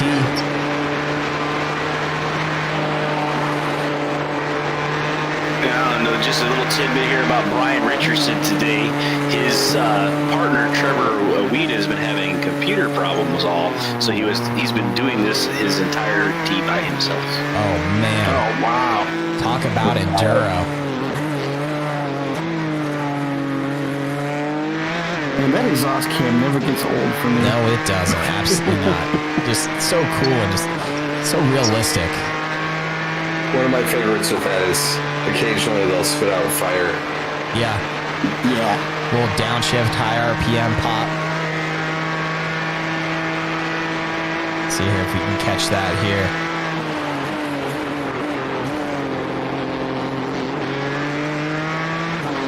And just the sound, I can listen to that 4GT all day as we crest 3 minutes, guys, into the final laps. Looking here at Paul Darling. Wow, look at that, guys. Like half a lap, pulls out almost a second. But hey, anything can happen here at Bathurst. I mean, the focusing on the line at this point, I mean, Paul has been behind the wheel of this 4GT a lot. I mean, that's a good thing and a bad thing all at the same time. I mean, he's trying to stay set in his lines, but any little look away, little mess up here could definitely send him packing. Man, he just threw down a 159.3. Wow. It's almost like he was listening to us saying, "You guys doubted me?" Yeah, exactly. You know, I didn't completely take my money out of his hat. I was saying between Austin and Paul.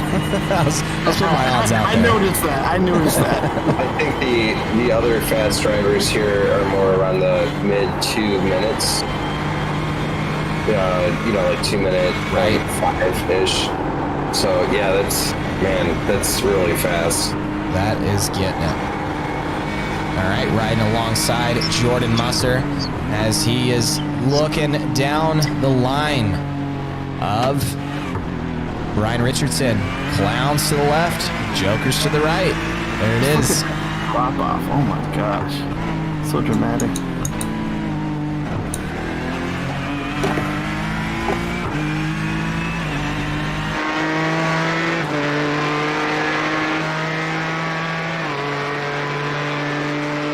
All right, guys, minute 20 left. And it looks like so far Paul Darling he's trying to check out. He's saying, guys, I got this one in the bag. Those Continental tires underneath him. He's feeling good as he's getting ready to cross the stripe. I believe he might take the white flag here. Is that correct? White flag lap. White flag lap. White flag lap. Here we go. Paul Darling, Austin Lawrence, Joey Atterbury taking on his second podium finish back-to-back. Here, hopefully you'll hold on to it. Chris Wolfson, Brian Richardson, top 5. Yeah, Paul just threw down now a 159.184. Just absolutely consistent. Joey just threw down a 159.5, so Joey's pushing it. Oh, definitely. And Jordan, he's not giving up. He's saying, we got racing left, guys. He's trying to hunt down Brian here. Swinging wide there, trying to get a run on him. Let's check out, let's jump in car cam of Jordan Musser here. Let's check out that speed here, guys. All right, you can see the speed there in the bottom. And we're getting a good shot of the clowns to the left, Jokers to the right. Some of you music guys will get that one. Final lap, white flags out. Aggressive here, a little loose. Nice little airborne, 118 miles per hour coming down this. A little push there. Oh, into the wall. He was going for it. He was. Now his fenders match, left and right side. Yes, they do. All right, guys. We are possibly looking at our round 5 winner here. Paul Darling, Grid Life iRacers. Passing the grid here, final corner. Accelerating out, we are looking at our winner of round 5 here at Bathurst, the ROUSH Performance Esports page on the World Tour Series. Congratulations to Paul Darling, Matt Christie of Grid Life iRacers.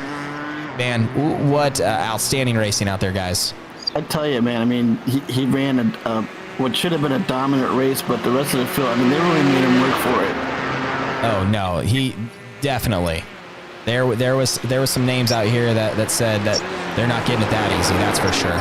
That is back-to-back wins, guys, for the Grid Life iRacers. Isn't it 3 in a row? I believe this is the second one, is it? I mean, I'd have to go look at the thing, but I thought we were looking at 3 at this point. Possibly. I know, I kind of get it mixed up between the sprint and the enduro here. But, man, Paul Darling, he says, I'm not letting up. He's putting in another solid lap. He says, I ain't done racing, guys. But thank you guys so much. Yeah. Thank you guys so much for watching here on our ROUSH Performance Esports page. Before you guys go, we're going to bring in some of these drivers and the race winners. Before you go, make sure you hit that thumbs up. If you loved it, hit that heart. Be sure to share it. Shout out to JP for joining us in the booth tonight. It's always a pleasure. Really love hearing you talk through this racing strategy. Love hearing about your go-karting career. Really excited to see what you do, JP. Great job. Yeah, guys. I'm gonna sign off now. Remember to hit the love button and the like button if you can. Heck yeah! All right, hey guys, check this out. Paul Darling sending it.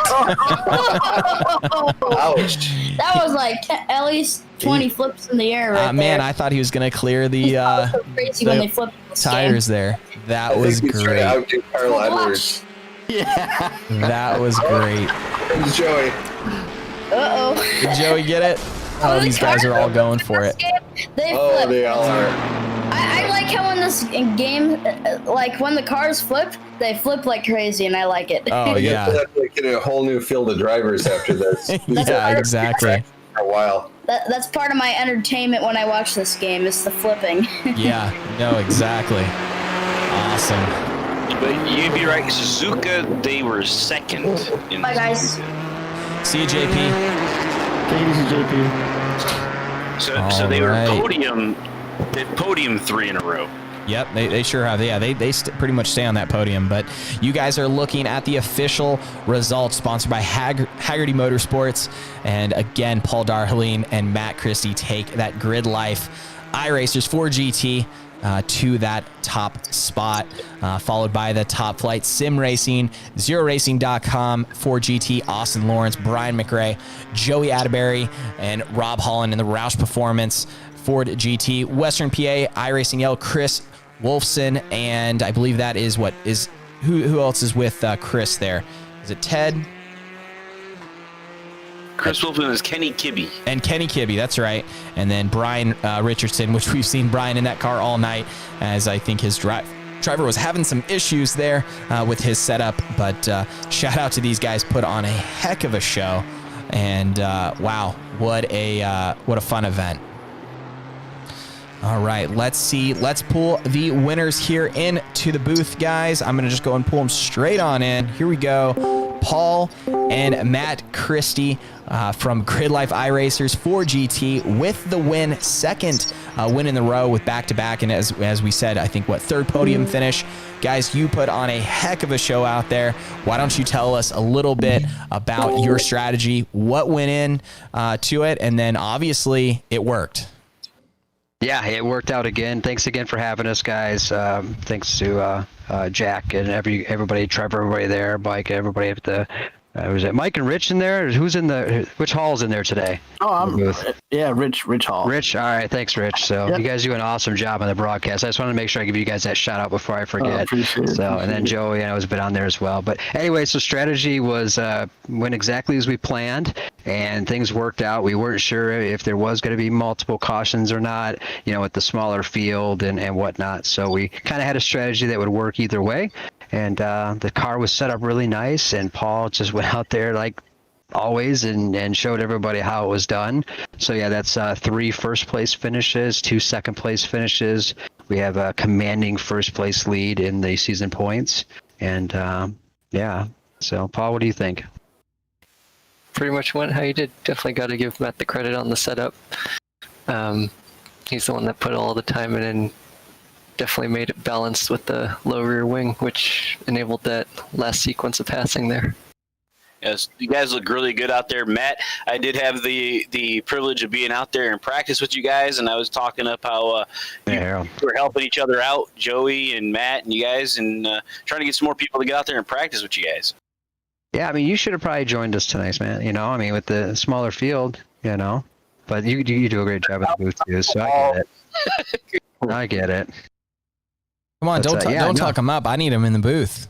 Well, at the same time, we're looking for as much competition out here as possible. So anyone that's out there listening that hasn't signed up yet, you know, there is only one race left in this series, but there's going to be a lot more series after that. That's my understanding anyhow. Oh, yeah. And I'm looking forward to those, and we need to get more people involved and have a good time. Absolutely. So I have to ask you guys, so was it the setup that made you guys so much better than everyone else today, or was it just your comfort level with Bathurst? Go ahead, Paul. I guess I would call this, you're going to see the biggest difference in pace between the people that are comfortable with the car and put the time into practice here. Because other tracks you can get away with little like one wheel offs and such, but here it's just brutal if you don't know exactly where you're going to put the car. This track is really, you need to put the practice time in, I think.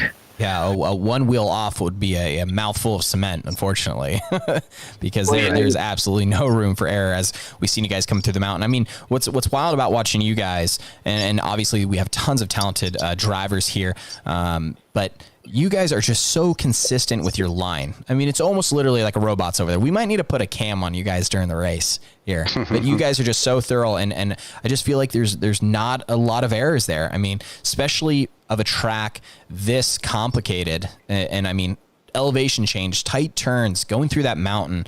I mean, what does your line look like? Do you feel like you're just always staying alert, or do you just kind of anticipate the same thing over and over? You've done it enough times, I think you just know exactly where the car is going to go with what input you give it. Right. You just get comfortable with that over and over again. The muscle memory builds up. Absolutely. Well, now I'm you not guys. Sure how I do it. Not sure. I don't know how. No, we always see you putting time in there. But no, guys, we appreciate you so much for being a part of the ROUSH Performance World Tour Series and hanging out here on the ROUSH Performance Esports page. You guys put on a heck of a show. Congratulations on the win. And go ahead and give us a shout out, or give a shout out to anyone that you may.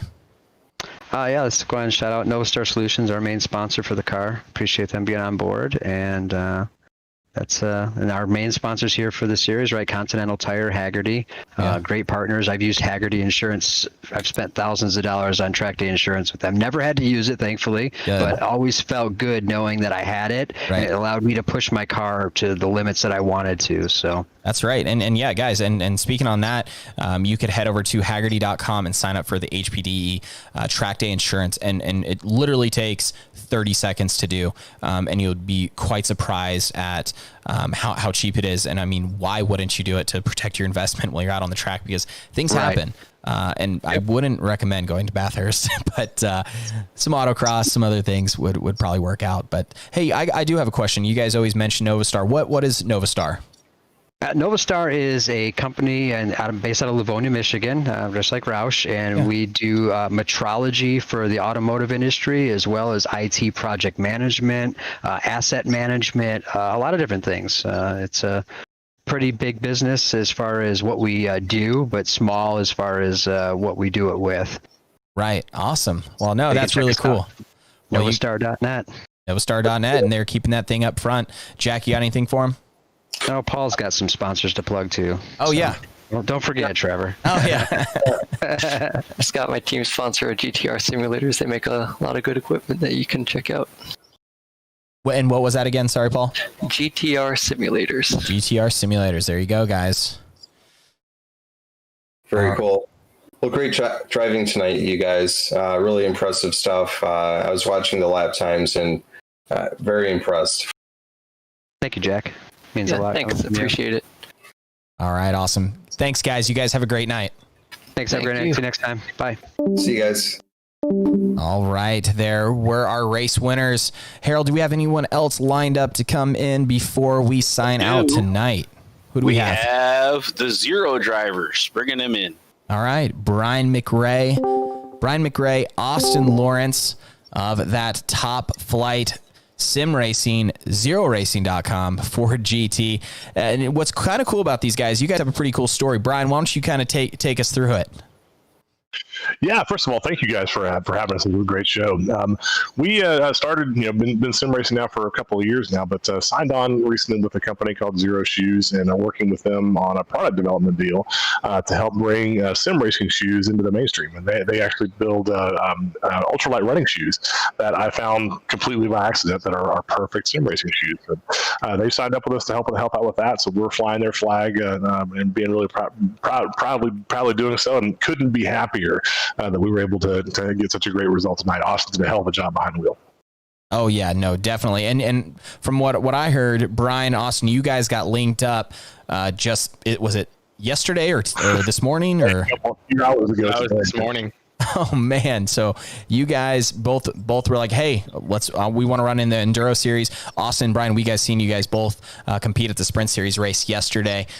Both were active right up there around the front there, and so you guys come together and you guys put together a heck of a team. I mean, second place here, and this is both your guys' second race here on the esports, ROUSH Esports. Well, I pretty much just handed the car over to Austin as soon as yesterday I was reasonably competitive, being able to run mid-pack, running 202s, 203s, and thought, not knowing anything, having raced with the Enduro side, thinking that was going to be reasonably competitive, and figured out after about, I don't know, a lap and a half that was not going to be the case. So that first caution was very fortunate, came along at a great time, and so once we got Austin in the car, got someone with some speed, it was a whole lot of fun to sit back and watch him just tear that track apart. Absolutely. He came from the back there, and we kept watching him. I'm like, here he comes. I mean, there was no giving up there, Austin. Yeah, it was good. I mean, the setup, first of all, that Brian had is just perfect. I mean, at the end of our first tire stint, I mean, I was still running almost exactly my fastest laps. So just to get in there and have some open track was great. And we're both pretty happy with how it finished. Definitely. No, solid finish, guys. And we hope to see you next round, which is round 6. And then hopefully you guys can join us on future ROUSH Performance Esports Series iRacing. So special shout outs you guys want to give before you sign out here.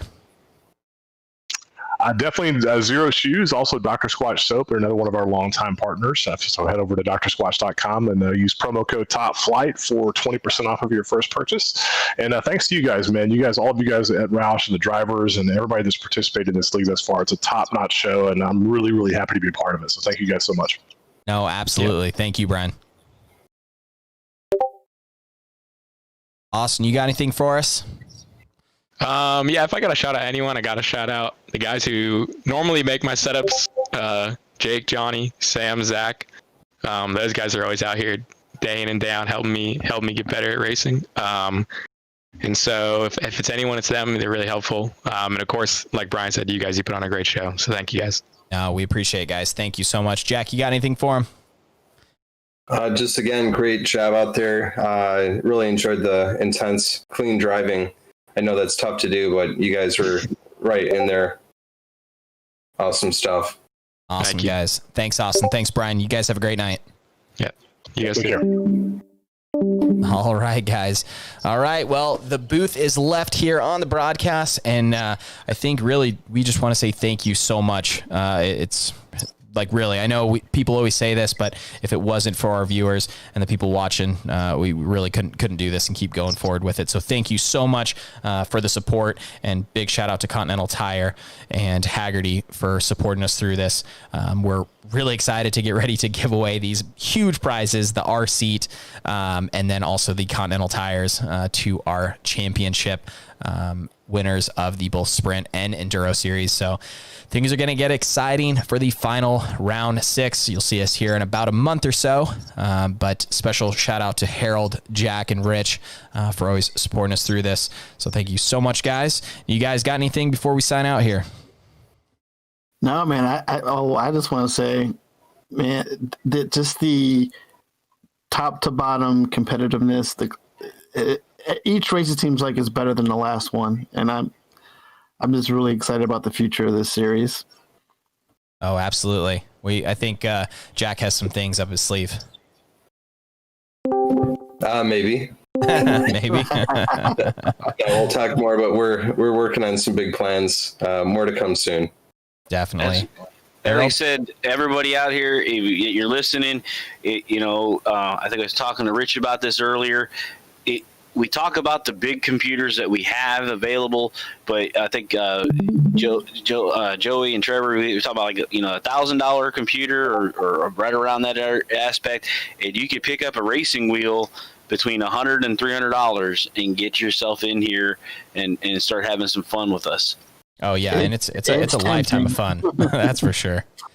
But yeah, guys, thank you so much. And before you sign out, make sure you hit that like button, hit the share button, let them know what's going on over here at the ROUSH Performance Esports channel. And again, we appreciate you guys. Thank you so much, and we will see you guys next time.